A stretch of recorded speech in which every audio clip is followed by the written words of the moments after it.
Hello students, welcome to my channel. My name is Avinash. आज आम अम्ल और क्षारकर द्रवण केते सबल से विषय किसी पढ़ा. How strong are acid and base solution. अम्ल क्षारक सूचक गुड़िक व्यवहार करी गोटे अम्ल और गोटे क्षारक किपर जानीहब ताहा आमे जानू. पूर्व विभाग रे आमे मध्य लघुकरण एवं लघुकरण हेतु द्रवण रे H+ आयन और OH- आयन गुड़िकर गाढ़ता ह्रास विषय पढ़िले आमे. द्रवण रे एही आयन गुड़िकर परिमाण मान मापी परिबा कि गोटे दत्त अम्ल केते तीव्र ताहा आमे कल्पना करि परिबा कि देखिबा. एक सार्वजनीन सूचक यूनिवर्सल इंडिकेटर भाव व्यवहार करी आमे यह करि परिबा. सार्वजनीन सूचक केते गुड़िए सूचकर मिश्रण अटे. विभिन्न हाइड्रोजन आयन गाढ़ता विशिष्ट द्रवण सहित मिसिले सार्वजनीन सूचक भिन्न भिन्न वर्ण धारण करे. कौनसी द्रवणर हाइड्रोजन आयन गाढ़ता माप करिबा पई पीएच स्केल नामर एक स्केल रो विकास करा जायछि. जर्मन शब्द पोंटेज रु पीएच रो पी आसीछि. पोंटेज रो अर्थ होला क्षमता बा पावर. आंबे माने साधारणतः पीएच 0 अत्यधिक अम्लीय रु पीएच 14 अत्यधिक क्षारीय पर्यंत पीएच स्केल ले मापी परिबा. ठीक अछि. सरल भाव रे कहिले पीएच हेउछि एक संख्या जहाँ एक द्रवणर अम्लीय बा क्षारीय प्रकृति को सूचाए. हाइड्रोनियम आयनर गाढ़ता अधिक हेले पीएच रो मूल्य कम हेबो. एक प्रशमित द्रवण बा न्यूट्रल सॉल्यूशन रो पीएच हेउछि 7. न्यूट्रल सॉल्यूशन रो पीएच हेउछि 7. पीएच स्केल ले पीएच मूल्य 7 रु कम होइतले द्रवणटी अम्लीय. पीएच रो मूल्य 7 रु 14 पर्यंत वृद्धि घटिबा सूचाई दिए जे द्रवणर OH- आयनर गाढ़ता वृद्धि पाउछि अर्थात क्षारर गाढ़तार वृद्धि पाउछि.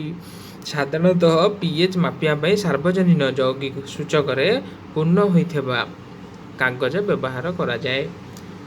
तो पीएच रो वैल्यू 7 हेले सेटा होछि न्यूट्रल.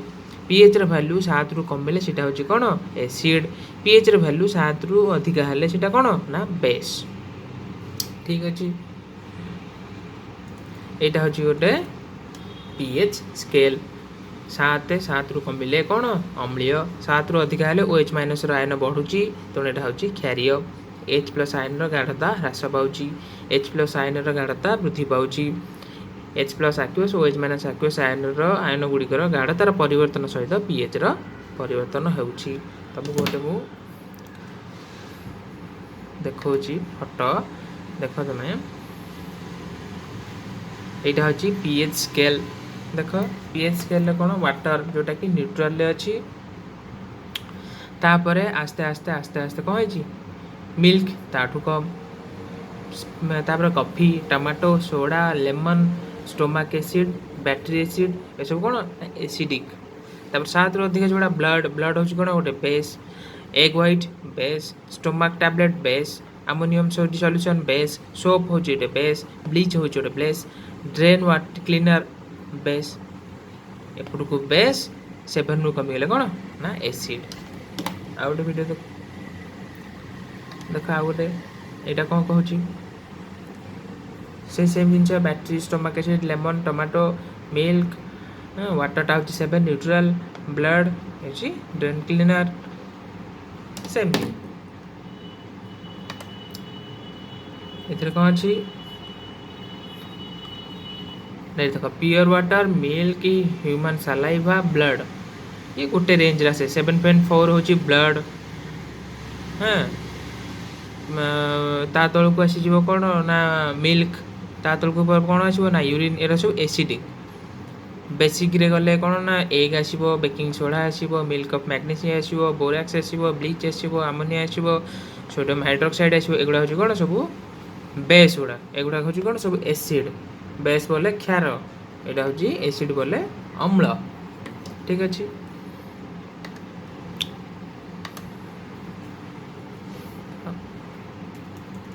तो तुम कम यहाँ करिया जे जीभ डालर केते खाइबा पूर्व खाइबा पर केते लेंबु रसर केते वर्णहीन वायुर केते कफीर केते तुम या निजे संग्रह करी लिखिबो कहार पीएच केते।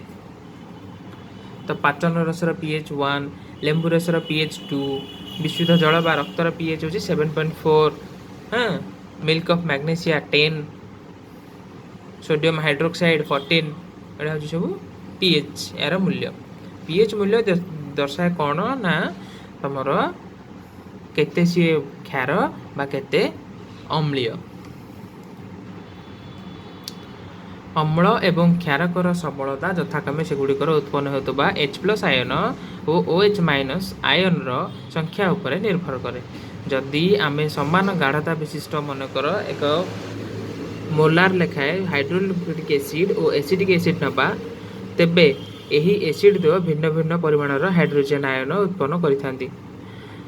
जो अम्ल गुड़िक अधिक परिमाणर H+ आयन उत्पन्न करिथांती सेगुड़िक सबल एसिड अम्ल एवं जो अम्ल गुड़िक कम परिमाणर H+ आयन देइथांती सेगुड़िक दुर्बल अम्ल कुहा जाए।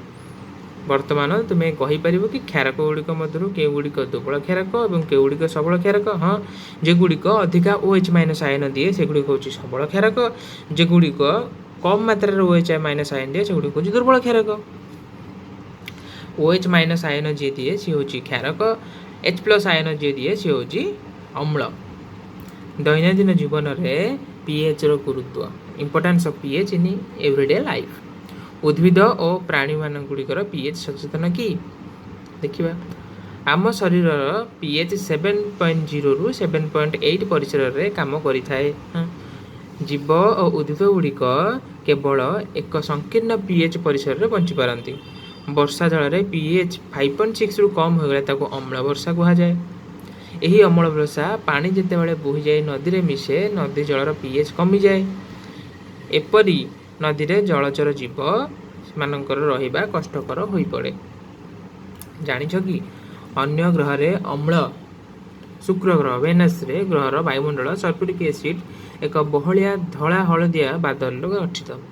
यही ग्रहर साधारण संभव होई परिबो कि हेई परिबो नाही।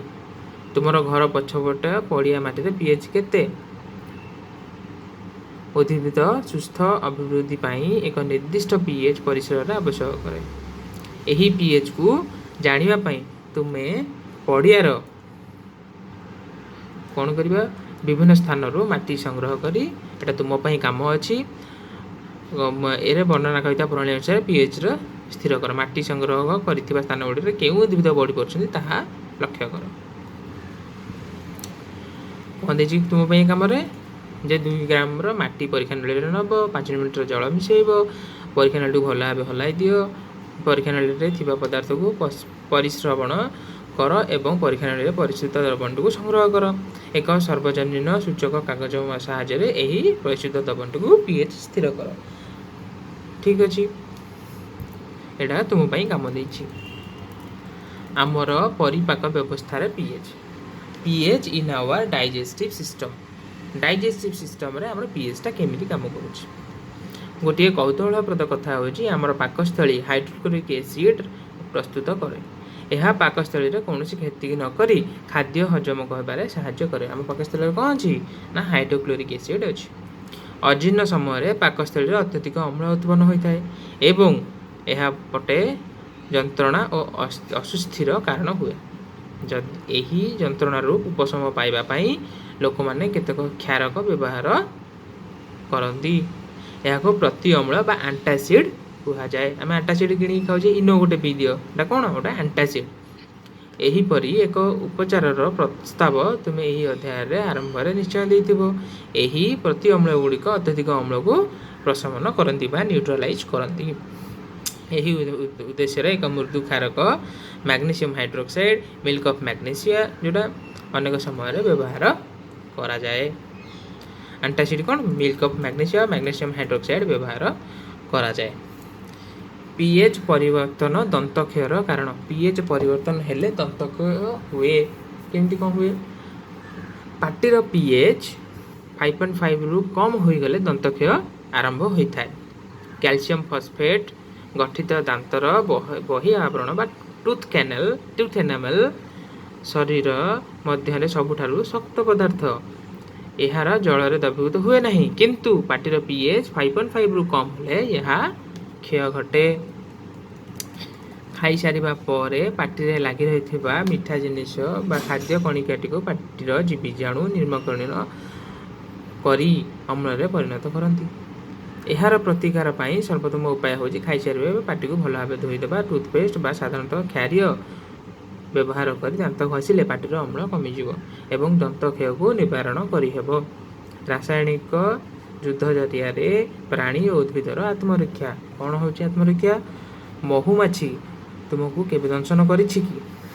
ମହୁମାଛି ଦଂଶନରେ ଏକ ଅମ୍ଳ ଶରୀରକୁ ଆସି ଯନ୍ତ୍ରଣା ଓ ଜ୍ୱାଳାର କାରଣ ହୋଇଥାଏ। ଖାଇବା ସୋଡ଼ା ପରି ମୃଦୁ କ୍ଷାରକ ଦଂଶନ ସ୍ଥାନରେ ବ୍ୟବହାର କଲେ ଉପଶମ ମିଳିଥାଏ। ବିଛୁଆତି ପତ୍ରର ଆଂଶୁ ଦେହରୁ ପୋଡ଼ିଗଲେ ମିଥାନୋଇକ୍ ଏସିଡ୍ ବା ଫର୍ମିକ୍ ଏସିଡ୍ ଶରୀର ମଧ୍ୟକୁ ଆସେ। ଏହା ଜଳାପୋଡ଼ାର ଯନ୍ତ୍ରଣାର କାରଣ ହୋଇଥାଏ। ଫର୍ମିକ୍ ଏସିଡ୍ କାହା ଦେହରେ ଥାଏ? ପିମ୍ପୁଡ଼ି ଦେହରେ ଫର୍ମିକ୍ ଏସିଡ୍ ଥାଏ। ଜନ୍ଦା, ପିମ୍ପୁଡ଼ି, କାଇ ଏମାନଙ୍କ ଦେହରେ କ'ଣ ଥାଏ? ଫର୍ମିକ୍ ଏସିଡ୍ ଥାଏ। ଜାଣିଛ କି ପ୍ରକୃତି ପ୍ରଶମନୀକରଣ ସୁବିଧା ଯୋଗାଇଥାଏ। ପ୍ରକୃତି ଆମକୁ କ'ଣ କରେ? ନ୍ୟାଚୁରାଲ୍ ପ୍ରୋଭାଇଡ୍ସ କରିଥାଏ। ନ୍ୟୁଟ୍ରାଲାଇଜେସନ୍ ପ୍ରୋଭାଇଡ୍ କରିଥାଏ। କେମିତି? ବିଛୁଆତି ଏକ ଲତା ଜାତୀୟ ଉଦ୍ଭିଦ। ଏହା ସାଧାରଣତଃ ବଣୁଆ ଜମିରେ ବଢ଼ିଥାଏ। ଏହାର ପତ୍ରରେ ସରୁ ମୁନିଆ ଲୋମ ରହିଥାଏ। ଏହାକୁ ଶରୀରକୁ ଫୋଡ଼ି ପକାଏ। ଯଦି ଦୈବାତ୍ ଅଜାଣତରେ ଏହାର ପତ୍ରକୁ ସ୍ପର୍ଶ ହେଇଛି, ତେବେ ଏହାର ଏହି ଅଂଶଗୁଡ଼ିକୁ ଦେହରେ ଫୋଡ଼ି ପକାଇବ ଏବଂ ଯନ୍ତ୍ରଣା ଦେବ। ସେଗୁଡ଼ିକର ନିଃସୃତ ହେଉଥିବା ମିଥାନୋଇକ୍ ଏସିଡ୍ ହିଁ ଯନ୍ତ୍ରଣାର କାରଣ। ଏହାର ଏକ ପାରମ୍ପରିକ ଉପଚାର ହେଉଛି ପୋଡ଼ି ହୋଇ ଯାଇଥିବା ସ୍ଥାନକୁ ଡକ୍ ପ୍ଲାଣ୍ଟ ପତ୍ରରେ ଘଷିଲେ ଉପଶମ ମିଳିଥାଏ। କ'ଣ ନା ବିଛୁଆତିରୁ ରକ୍ଷା ପାଇବା ପାଇଁ ଡକ୍ ପ୍ଲାଣ୍ଟ ପତ୍ର ବ୍ୟବହାର କରାଯାଏ। ସାଧାରଣତଃ ଅଧିକାଂଶ ସମୟରେ ଏହି ଡକ୍ ପ୍ଲାଣ୍ଟଟି ବଣୁଆ ଜାଗାରେ ବିଛୁଆତି ଗଛ ପାଖାପାଖି ଉଠିଥାଏ। ଡକ୍ ପ୍ଲାଣ୍ଟର ପ୍ରକୃତି କ'ଣ ଅନୁମାନ କରିପାରୁଛ କି? ତେଣୁ ପରବର୍ତ୍ତୀ ସମୟରେ ଯେବେ ବଣୁଆ ଅଞ୍ଚଳରେ ଚାଲି ଯାଉଥିବା ବେଳେ ଯଦି ଦୈବାତ୍ ବିଛୁଆତି ଲଟାକୁ ଛୁଇଁଦେଲ, ତେବେ ସଙ୍ଗେ ସଙ୍ଗେ କ'ଣ ଖୋଜିବ ନା ତାହା ତୁମେ ଜାଣିପାରୁଥିବ। ଡକ୍ ପ୍ଲାଣ୍ଟ ଗଛ କେଉଁଠି ଅଛି, ତାକୁ ଆଣିକି ସେ ଜାଗାରେ ଘଷିଲେ କ'ଣ ହେବ ନା ବିଛୁଆତିର ଜ୍ୱାଳା କମିଯିବ। ପ୍ରକୃତିରେ ଉପଲବ୍ଧ କେତେକ ଅମ୍ଳ। ପ୍ରାକୃତିକ ଉତ୍ସ: ଭିନେଗାର, କମଳା, ତେନ୍ତୁଳି, ଟମାଟୋ। ଅମ୍ଳ କ'ଣ ଅଛି? ଭିନେଗାରରେ ଏସିଟିକ୍ ଏସିଡ୍, କମଳାରେ ସାଇଟ୍ରିକ୍ ଏସିଡ୍, ତେନ୍ତୁଳିରେ ଟାର୍ଟାରିକ୍ ଏସିଡ୍, ଟମାଟୋରେ ଅକ୍ଜାଲିକ୍ ଏସିଡ୍।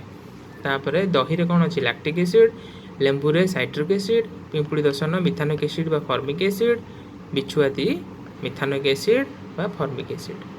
ଠିକ୍ ଅଛି। ବିଛୁଆତିରେ କ'ଣ ଅଛି? ଫର୍ମିକ୍ ଏସିଡ୍ ବା ମିଥାନୋଇକ୍ ଏସିଡ୍। ପିମ୍ପୁଡ଼ିରେ ବି ସେ ଫର୍ମିକ୍ ଏସିଡ୍ ବା ମିଥାନୋଇକ୍ ଏସିଡ୍ ଅଛି। ଠିକ୍ ଅଛି। ଲବଣ ଗୁଡ଼ିକ ବିଷୟରେ ଅଧିକ ତଥ୍ୟ ଆମେ ଏଥିରୁ ପଢ଼ିବା। କ'ଣ ଲବଣ? ବର୍ତ୍ତମାନ ଆମେ ପଢ଼ିସାରିଲେ କ'ଣ? ଅମ୍ଳ, କ୍ଷାର ପଢ଼ିଲେ ବର୍ତ୍ତମାନ ଲବଣ ବିଷୟରେ ଜାଣିବା। ମୋର୍ ଏବାଉଟ୍ ସଲ୍ଟସ୍। ଆମେ ଆଗରୁ ପଢ଼ିଲେ ଯେ ବିଭିନ୍ନ ପ୍ରକାର ରାସାୟନିକ ପ୍ରତିକ୍ରିୟା ସମୟରେ ଲବଣର ସୃଷ୍ଟି ହୋଇଥାଏ। ସେଗୁଡ଼ିକ ପ୍ରସ୍ତୁତି, ଧର୍ମ, ବ୍ୟବହାର ବିଷୟରେ ଆମେ ଜାଣିବୁ। ଯେତେବେଳେ ଆମେ ଗୋଟେ ଏସିଡ୍ ଆଉ ବେସ୍କୁ ମିଶାଉଛେ, ସେଥିରେ କ'ଣ ତିଆରି ହୁଏ? ଲବଣ। ଏସିଡ୍ ଆଉ ବେସ୍ରୁ ଲବଣ ହିଁ ତିଆରି ହୁଏ। ଲବଣ ଏବଂ ଜଳ। ଠିକ୍ ଅଛି। ଲବଣର ପରିବାର, ଫ୍ୟାମିଲି ଅଫ୍ ସଲ୍ଟ। ନିମ୍ନରେ ଦିଆଯାଇଥିବା ଲବଣ ଗୁଡ଼ିକର ସଂକେତ ଲେଖ। ପୋଟାସିୟମ୍ ସଲଫେଟ୍ ଗୋଟେ ଲବଣ, sodium sulphate, calcium sulphate, magnesium sulphate, sodium chloride, sodium nitrate, sodium carbonate, ammonium chloride, ଏଗୁଡ଼ିକ ହେଉଛି କ'ଣ? ଗୋଟେ ଲବଣ। ଏହାର ସଂକେତ ତୁମେ ଲେଖିବ। ନିଜେ ଖୋଜିକି ସଂକେତ ଗୁଡ଼ିକ ଲେଖିବ। ଉପରେ ଦିଆଯାଇଥିବା ଲବଣ ଗୁଡ଼ିକ କେଉଁ ଅମ୍ଳ ବା କେଉଁ କ୍ଷାରକରୁ ମିଳିପାରିବ ସୂଚାଅ। ତୁମେ ନିଜେ ଏହାକୁ ଚେଷ୍ଟା କରିବ। ସମାନ ଯୁକ୍ତାତ୍ମକ କିମ୍ବା ସମାନ ବିଯୁକ୍ତାତ୍ମକ ରେଡିକାଲ ଥିବା ଲବଣ ଗୁଡ଼ିକ ଏକ ପରିବାରର ଅନ୍ତର୍ଭୁକ୍ତ ବୋଲି କୁହାଯାଏ। ଉଦାହରଣ ସ୍ୱରୂପ NaCl, Na2SO4 ସୋଡ଼ିୟମ୍ ଲବଣ ପରିବାରର ଅନ୍ତର୍ଭୁକ୍ତ। ସେହିପରି ଭାବରେ NaCl, KCl କ୍ଲୋରାଇଡ୍ ଲବଣ ପରିବାରର ଅନ୍ତର୍ଭୁକ୍ତ। ठीक अच्छे NaCl KCl NaCl कौन टेबुल सल्टा सोडियम क्लोराइड KCl कौन पोटासियम क्लोराइड तो लवण गुड़िकर पीएच ऑफ सॉल्ट निर्माणित नमूना गुड़िकर सैंपल संग्रह कर सोडियम क्लोराइड और यार पीएच बाहर करने तुमको कही कौन ना सोडियम एसीटेट सोडियम कार्बोनेट यही सोडियम कार्बोनेट हाइड्रोजन कार्बोनेट अन्य किसी लवण जदि मिलता है निपारे पातित जल सेगुड़िकर द्रवणीयता परीक्षा कर लिटमस सहित सेगुड़िकर परीक्षा कर पीएच कागज साहाय्य सेगुड़िकर पीएच निरूपण कर लवण गुड़िक मध्य केगुड़िक अम्लीय और केगुड़िक क्षारीय केगुड़िक अम्लीय नुहे कि क्षारीय नुहे ताकू चेक कर गोटे सबल अम्ल एवं गोटे सबल क्षारक प्रस्तुत लवणर पीएच मूल्य 7 एवं यह अम्ल क्षार गुण विहीन अन्य पक्षरे यही सबल अम्ल और दुर्बल क्षारकर लवण अम्लीय एवं यार पीएच मूल्य 7 रु कम एक सबल क्षारक और दुर्बल अम्ल लवण क्षारीय एवं यार पीएच मूल्य 7 रु अधिक तेणु 7 रु यदि पीएच अधिक है अम्ल दुर्बल हम क्षार स्ट्रंग हम 7 रु जदि कमिला ताले अम्ल स्ट्रंग हम क्षार दुर्बल हेब खाइबा लुण रु रासायनिक पदार्थ कौन खाइबा लुण रु रासायनिक पदार्थ एपर्यंत तुम्हें पढ़ीछ जे हाइड्रोक्लोरिक एसिड एवं सोडियम हाइड्रोक्साइड द्रवण मिलित होई जो लुण बा लवण उत्पन्न करती सोडियम क्लोराइड कह जाए यही लवण को तुम्हें खाद्य व्यवहार कर ऊपर दी जाइथिबा तुम काम कौन देछि देखिल जे यही लवणटी अम्लीय नुहे कि क्षारीय नुहे तो NaCl कौन अम्लीय नुहे कि क्षारीय नुहे समुद्र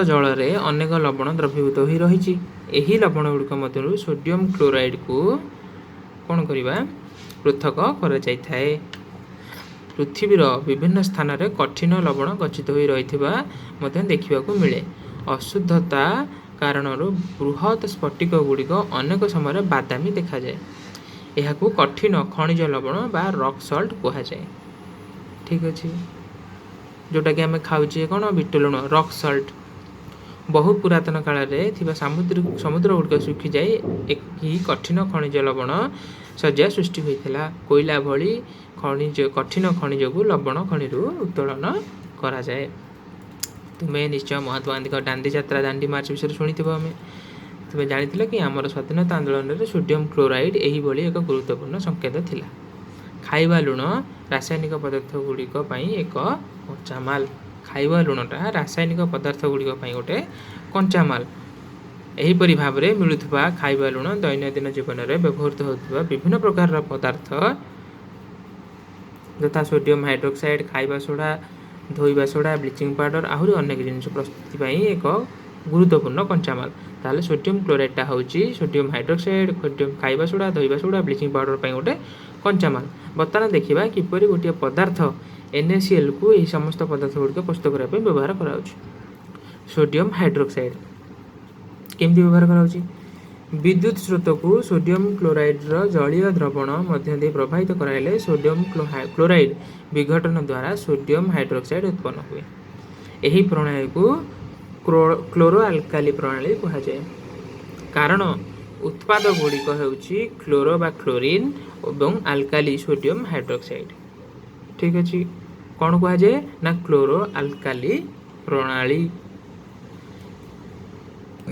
को प्रणाली क्लोरो अल्काली प्रणाली 2NaCl plus H2O 2H2O 2NaOH sodium hydroxide plus chlorine plus hydrogen gas chlorine gas anode रे एवं हाइड्रोजन गैस कैथोड रे निर्गत हुए सोडियम हाइड्रोक्साइड द्रवण रे कैथोड निकट में उत्पन्न हुए यही प्रणाली रे उत्पन्न होता तीनोटी जाक उत्पाद उपयोगी अटे ठीक अच्छे तापर देखिए ब्लीचिंग पाउडर तुम्हें यह मध्य जानीगल जे सोडियम क्लोराइड द्रवण ब्राइन को विद्युत विश्लेषण कले क्लोरीन गैस निर्गत हुए तो क्लोरीन निहत बाहर सोडियम क्लोराइड कहीं क्लोरीन अच्छी यही क्लोरीन गैस ब्लीचिंग पाउडर उत्पादन पाई व्यवहार करा जाए शुष्क समित चून CaOH2 शुष्क समित चून सहित क्लोरीन रासायनिक एटा कौन देजी ना वनस्पति घी सार एमोनिया Cl2 कौन जल विशुद्ध संतरणकारी पीवीसी विशोधक ए Cl2 व्यवहार करा जाए NOH धातु को तले मुक्त करने साबुन अपमार्जन कागज प्रस्तुति कृत्रिम तंतु व्यवहार करा जाए एटा गोटे विरंजन गोटे वस्त्र विरंजन हाइड्रोक्लोरिक एसिड इस्पात को परिष्कार करने एमोनियम क्लोराइड औषध गुड़िक प्रसाधन सामग्री क्लोरो आल्काली प्रणाली मिलता गुरुत्वपूर्ण उत्पाद गुड़िक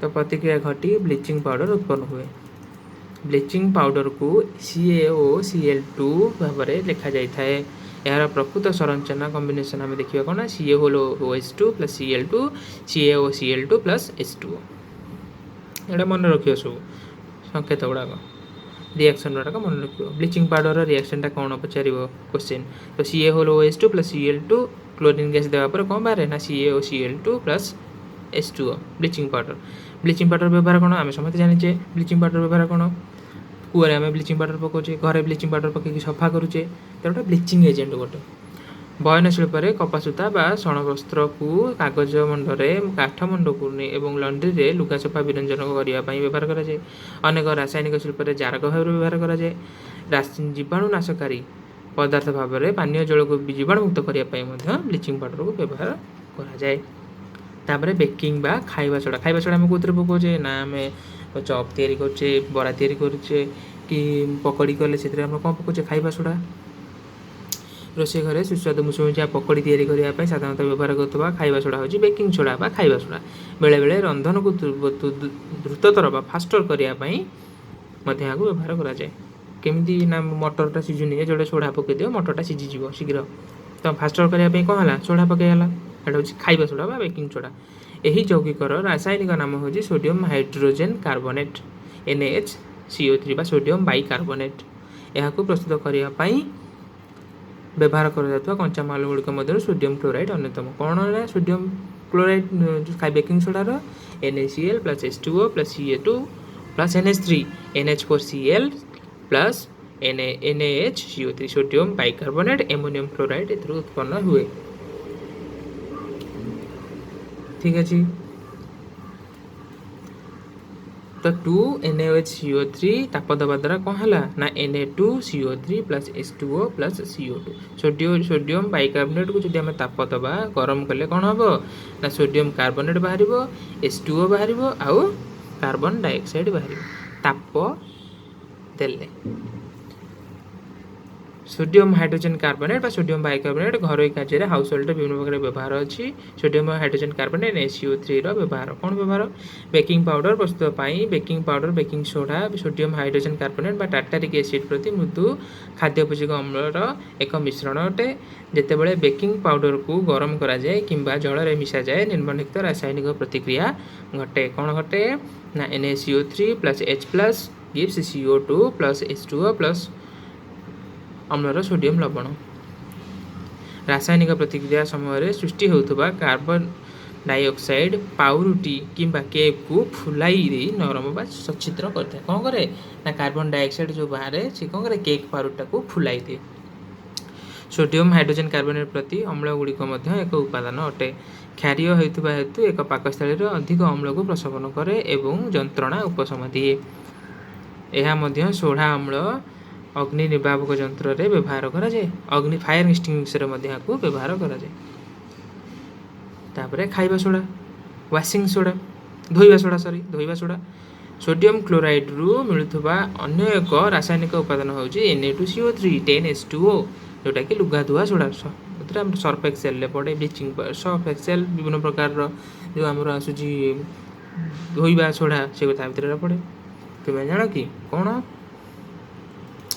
जे बेकिंग सोडा को गरम कले सोडियम कार्बोनेट मिले बेकिंग सोडा को गरम कले सोडियम कार्बोनेट मिले सोडियम कार्बोनेट को पुनः स्फटिकरण कले धोइबा सोडा मिले यह एक क्षारीय लवण sodium carbonate Na2CO3 + 10H2O gives Na2CO3 10H2O 10H2O को कौन सूचित करे यह द्वारा Na2CO3 आर्द्र हो जाए यही प्रश्नर उत्तर आम परवर्ती विभाग में आलोचना करवा सोडियम कार्बोनेट और सोडियम हाइड्रोजेन अनेक औद्योगिक प्रक्रिया उपयोगी रासायनिक पदार्थ ଧୋଇବା ସୋଡ଼ାର ବ୍ୟବହାର କ'ଣ ନା ସୋଡ଼ିୟମ୍ କାର୍ବୋନେଟ୍ କାଚ ସାବୁନ କାଗଜ ଶିଳ୍ପରେ ବ୍ୟବହାର କରାଯାଏ। ବୋରାକ୍ସ ପରି ସୋଡ଼ିୟମ୍ ଯୌଗିକକୁ ଉତ୍ପାଦନ କରିବା ପାଇଁ ଏହାକୁ ବ୍ୟବହାର କରାଯାଏ। ଘର ସଫା କରିବା ପାଇଁ ସୋଡ଼ିୟମ୍ କାର୍ବୋନେଟ୍ ବ୍ୟବହାର କରାଯାଏ। ଜଳର ସ୍ଥାୟୀ ଖରତ୍ୱ ଦୂର କରିବା ପାଇଁ ଏହାକୁ ମଧ୍ୟ ବ୍ୟବହାର କରାଯାଏ। କାହାକୁ ନା ଧୋଇବା ସୋଡ଼ାକୁ। ଲବଣର ସ୍ଫଟିକ ପ୍ରକୃତରେ ଶୁଷ୍କ କି? ଏକ ଶୁଷ୍କ ସ୍ଫୁଟନ ନଳୀରେ କିଛି କପର ସଲଫେଟ୍ ସ୍ଫଟିକ ନିଅ, ଗରମ କର। ଗରମ କଲା ପରେ କପର ସଲଫେଟ୍ ବର୍ଣ୍ଣ କ'ଣ ହେଉଛି? ସ୍ଫୁଟନ ନଳୀ ମଧ୍ୟରେ ଜଳବିନ୍ଦୁ ଦେଖୁଛ କି? ଏଗୁଡ଼ିକୁ କେଉଁଠୁ ଆସିଲା? ଗରମ କଲା ପରେ ମିଳିଥିବା କପର ସଲଫେଟ୍ 2-3 ବୁନ୍ଦା ଜଳ ମିଶାଅ। କ'ଣ ହେବ ଏଠି? ତାକୁ କପର ସଲଫେଟ୍କୁ ଗରମ କରିବା। ଗରମ କଲା ପରେ ଏଠି 2-3 ବୁନ୍ଦା ଏଥିରେ ଜଳ ମିଶାଇବା। କ'ଣ ହେବ ଏଥିରେ? ନା କପର ସଲଫେଟ୍ ସ୍ଫଟିକ ଗୁଡ଼ିକ ଶୁଷ୍କ ଭଳି ଜଣାପଡ଼ିଲେ ମଧ୍ୟ ଏଥିରେ ସ୍ଫଟିକ ଜଳ ଥାଏ। ଆମେ ସ୍ଫଟିକକୁ ଗରମ କଲେ ଏହା ଜଳ ଅପସାରିତ ହୁଏ ଏବଂ ଲବଣ ଧଳା ପାଲଟିଯାଏ। ଯଦି ତୁମେ ଏହି ଧଳା ଦାନା ଗୁଡ଼ିକ ଓଦା କରିଦେବ, ତୁମେ ଦେଖିବ ସ୍ଫଟିକ ନୀଳବର୍ଣ୍ଣ ପୁନର୍ବାର ଚାଲି ଆସୁଛି। ଲବଣର ସଂକେତ ଏକକ ଫର୍ମୁଲା ୟୁନିଟ୍ର ରହିଥିବା ନିର୍ଦ୍ଦିଷ୍ଟ ସଂଖ୍ୟକ ଜଳ ଅଣୁକୁ ସ୍ଫଟିକ ଜଳ କହନ୍ତି। କପର ସଲଫେଟ୍ ଗୋଟିଏ ସଂକେତ ଏକକର 5ଟି ଜଳ ଅଣୁ ଅଛି। ଜଳ ଯୌଗିକ କପର ସଲଫେଟ୍ ରାସାୟନିକ ସଂକେତ ହେଉଛି CuSO4 5H2O। କପର ସଲଫେଟ୍ 5H2O। ବର୍ତ୍ତମାନ ତୁମେ Na2CO3 10H2O ଅଣୁ ଆର୍ଦ୍ର କି ନୁହେଁ? ପ୍ରଶ୍ନର ଉତ୍ତର ସମର୍ଥ ହୋଇଥିବ। ତେଣୁ ଏହାର ଗୋଟେ ଆର୍ଦ୍ର କେଉଁଟା? Na2CO3 10H2O। ଅନ୍ୟ ଏକ ଲବଣ ହେଉଛି ଜିପ୍ସମ୍। ଏହାର ସ୍ଫଟିକର କେତେକ ଜଳ ଅଛି? 2ଟି ଜଳ ଅଣୁରେ ଏଥିରେ ସ୍ଫଟିକ ଜଳ ଭାବରେ ଅଛି CaSO4 2H2O। ଏହାର ଅଣୁ ସଂକେତ ଅଟେ। ଏହାର ଉପଯୋଗିତା ବିଷୟରେ ଆଲୋଚନା କରିବା। କ'ଣ ଜିପ୍ସମ୍ର ଉପଯୋଗିତା? କ'ଣ ଜିପ୍ସମ୍ର ଉପଯୋଗିତା ଅଛି? Plaster of Paris. ଜିପ୍ସମ୍କୁ 373 କେଲଭିନ୍ ତାପମାତ୍ରାରେ ଉତ୍ପନ୍ନ କଲେ ଏହା ଜଳ ଅଣୁ ହରାଏ ଏବଂ କ୍ୟାଲସିୟମ୍ ସଲଫେଟ୍ ହେମିଡାଇହେଟ୍ରେ ପରିଣତ ହୁଏ। ଏହାକୁ ପ୍ଲାଷ୍ଟର ଅଫ୍ ପ୍ୟାରିସ୍ କୁହାଯାଏ। ଭାଙ୍ଗି ଯାଇଥିବା ହାଡ଼କୁ ଠିକ୍ ସ୍ଥାନରେ ରଖିବା ପାଇଁ ଡାକ୍ତରମାନେ ଏହାକୁ କରୁଥିବା ପ୍ଲାଷ୍ଟର ହେଉଛି ପ୍ଲାଷ୍ଟର ଅଫ୍ ପ୍ୟାରିସ୍। ଏହା ଏକ ଧଳା ପାଉଡ଼ର ଏବଂ ଏହା ଜଳ ସହିତ ମିଶି ପୁନର୍ବାର ଜିପ୍ସମ୍ରେ ପରିଣତ ହୁଏ। ଏହା ଅତ୍ୟନ୍ତ ଶକ୍ତ କଠିନ ବସ୍ତୁ। CaSO4 half H2O plus 1/2 H2O gives CaSO4 2H2O। Gypsum. ଲକ୍ଷ୍ୟ କର ଯେ କେବଳ ଏକ ଜଳ ଅଣୁ ଅଧାକୁ ଗୋଟିଏ ସଂକେତ ଏକକର ସ୍ଫଟିକ ଜଳ ହିସାବରେ ଦର୍ଶାଯାଇଛି। ତୁମେ କିପରି ଏକ ଅର୍ଦ୍ଧ ଜଳ ଅଣୁ ପାଇବ? ଏହା ଲେଖାଯାଇଛି କାରଣ CaSO4ର 2ଟି ସଂକେତ ଏକକ ଗୋଟିଏ ଜଳ ଅଣୁକୁ ମିଳିତ ଭାବରେ କରିଥାନ୍ତି। କଣ୍ଢେଇ, ସାଜସଜ୍ଜା ସରଞ୍ଜାମ ଏବଂ ପୃଷ୍ଠକୁ ଚିକ୍କଣ କରିବା ପାଇଁ ପ୍ଲାଷ୍ଟର ଅଫ୍ ପ୍ୟାରିସ୍ର ବ୍ୟବହାର କରାଯାଏ। ଜାଣିବାକୁ ଚେଷ୍ଟା କର କ୍ୟାଲସିୟମ୍ ସଲଫେଟ୍ ହେମିହାଇଡ୍ରେଟ୍କୁ କାହିଁକି ପ୍ଲାଷ୍ଟର ଅଫ୍ ପ୍ୟାରିସ୍ କୁହାଯାଏ? ଯୌଗିକ CaOCl2 ସାଧାରଣ ନାମ କ'ଣ? କେଉଁ ପଦାର୍ଥ କ୍ଲୋରିନ୍ ସହ ରାସାୟନିକ ପ୍ରତିକ୍ରିୟା କରି ବ୍ଲିଚିଂ ପାଉଡ଼ର ଉତ୍ପନ୍ନ କରେ? ଏଟା ସବୁ ତୁମେ ପଢ଼ିଛ, ତାକୁ କରିବ। ତେବେ କ'ଣ ଶିଖିଲ? ଅମ୍ଳ କ୍ଷାରକର ସୂଚକଗୁଡ଼ିକ ପାଇଁ ରଞ୍ଜକ କିମ୍ବା ରଞ୍ଜକଗୁଡ଼ିକର ମିଶ୍ରଣ ଏବଂ ଏଗୁଡ଼ିକ ଅମ୍ଳ ଓ କ୍ଷାରକର ଉପସ୍ଥିତିରେ ସୂଚନା ପାଇଁ ବ୍ୟବହାର କରାଯାଏ।